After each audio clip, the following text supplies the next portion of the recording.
Ano ba mangyayari pag si Tito Soto mapapalitan bilang isang Senate President? So ito yung mangyayari mga ka-BBM.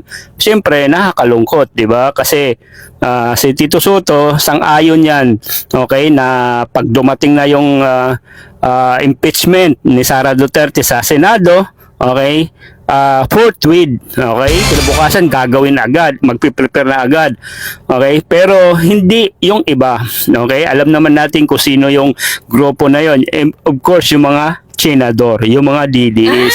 Kasi si Senate President is gusto talaga forthwith. Kasi yun naman talaga ang pagkaintindi niya at maraming mga abogado. So ngayon, ano ang mangyayari pagka napalitan si Tito Soto? Kung yung una kong video dito sa page na ito, hindi lang ako ang gumawa, no, nakapansin. Marami na rin gumagawa regarding dito sa ogong-ogong pagpapalit ng Senate President. Lalo na si Mike Abby, alam naman natin pagka may mga source din yan na talagang credible. So ako ganun din, mga vlogger. So kasi noon ganun din yung kay Chis Escudero, 'di ba? So ngayon, sana nga hindi mapalitan si Tito Soto na talagang kawawa, talagang wala, dribble na naman nila yung impeachment ni Sara Duterte. So para sa akin dapat tuloy-tuloy na yung impeachment sana hindi na mapalitan si Tito Soto para alam niyo yun, para lahat tayo makamove on na kung acquit or convicted si Sara Duterte. 'Di ba? Comment nyo sa baba kung sang-ayon kayo para at least yung mga senador makamove on na sa ibang mga gawain, sa paggawa ng batas, hindi lang yung dito lang sa impeachment ni Sara na di-delay yung mga bagay na dapat importante, 'di ba? So alam naman natin hindi basta-basta mako-convict si Sara, no? Sa Senado kasi malakas talaga si Sara or mga Duterte sa Senado, okay? Kaya bakit sila natatakot na mag-trial? Di i-convict nila. Naglabas ng ebidensya yung prosecutor, okay? Ngayon, i-convict nila. Iligtas nila si Sara para makatakbo uli bilang president, 'di ba? Edi yun ang gagawin. Pero hindi yun Hindi, may number sila, di ba? Alam mo kung ano yung kinatatakutan nila, lalo na yung mga Duterte, is yung may mailabas pa na ebidensya, di ba? Sa House, galit na galit sila. Mas more pag nasa Senado, bardagulan talaga. Kasi maglalabas talaga sila ng dokumento. Lalo na yung mga prosecutor, yung hindi pwede gawin sa House, gagawin sa Senado yan. Di ba? Ilabas yung bank account, mga tax, naku, mas matindi yun. Magkakaalaman talaga yung mga darambong, no? Yung mga nakurakot ng mga Duterte, di ba? So, allegedly. So, doon sila natatakot. Hindi yung makonvict or ma-acquit si Sara.